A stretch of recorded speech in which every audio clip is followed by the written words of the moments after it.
Hello friends, today we are going to do chapter number 5, Mullah Nasreddin and the Nail. Mullah Nasreddin is a wise man from Persian folklore. Just like Birbal from ancient India, there are numerous stories about him where he uses common sense and presence of mind to overcome difficult situations. This is one of them. Mullah Nasreddin was a local priest in a small village who lived in extreme poverty. No one knew whether he was a madman or sage because his ways were so unconventional. His mind was so engaged in spiritual pursuits that he never took time to think about his material comfort. The debts accumulated and his credit vanished quickly until eventually he had no alternative but to sell his ancestral home.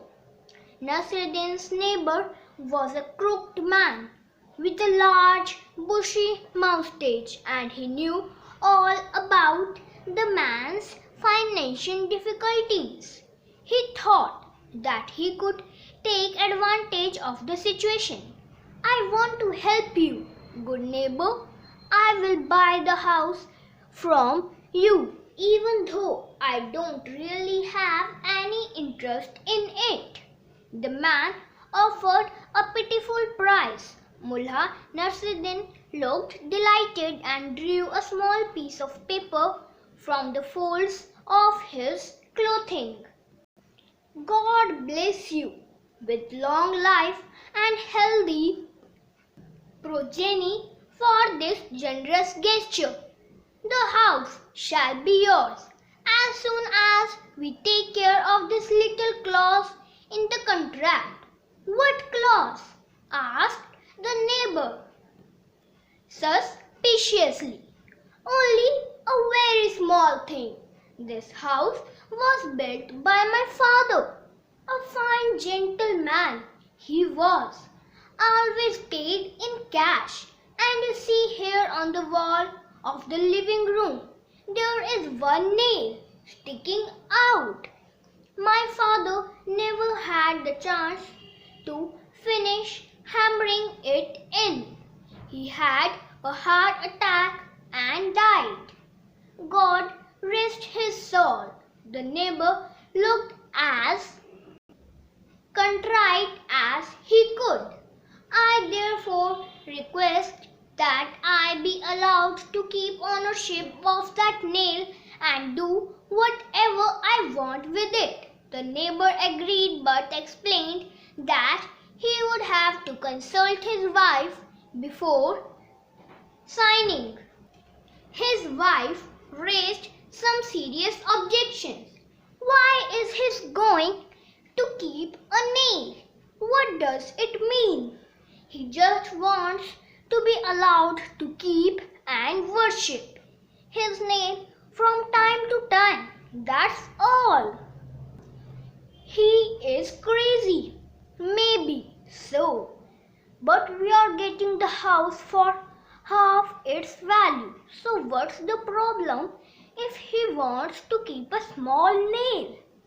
The wife finally relented. The contract was signed and Mullah Nasreddin moved out. A month went by. One evening they heard a knock on the door. It was Nasreddin with head bowed. Oh, Mullah, where have you been? We were wondering about you, lied the crooked man. Nasreddin explained that he had come to worship his nail and the man agreed to let him into house. The mullah humbly walked behind the man, bowed in front of the nail and put his turban on it. As he was about to leave, the man questioned him. Hey, what is that doing there? That's my turban. Yes, But you can't leave it in my house. Of course, I can, said the Mullah as he headed towards the door. It's on my nail. 2 weeks passed before Mullah Nasreddin's next visit. Good morning, Mullah. You have come to take back your turban, I presume. No, thank you, my dear friend. I have come to worship my nail. Once again, he bowed before the nail, and his worship finished, he hung a scarf on the nail along with his turban and turned to leave. The crooked man was not amused, but there was nothing he could do when Nasreddin claimed he was worshipping his dead father's nail. The man told the end of his moustache and persuaded himself that this would be the last time, if only because there was nothing more and the mad Mullah could possibly hang on the nail. He slammed the door behind the departing pilgrim and hoped his wife wouldn't be too angry. A week later, Mullah Nasreddin returned and bowed towards the nail. Before turning to leave, he took off his coat and hung it on the nail along with the hat and the scarf. The wife was furious and she upbraided her husband.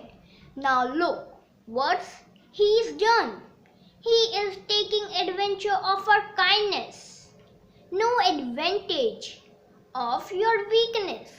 But what can I do? The unhappy husband chewed at the ragged end of his moustache. We agreed that he can do whatever he wants with his nail. But fear not, wife. Now the nail is full. The next day, Mullah Nasreddin showed up again. The man tried to shut the door in his face when he saw who it was, but Nasreddin had already placed his foot inside. Nothing was going to stop him from worshipping his nail. Oh God, you again? I do hope this is the last time. He tugged at the hair on his upper lip. Possibly, replied Nasreddin with his usual benign smile. He entered, dragging behind him a sack full of cow dung, and as he proceeded to hang it on his nail, the wife went red with rage and screamed at her husband. Get that out of my house, or I am leaving you, the husband protested vehemently.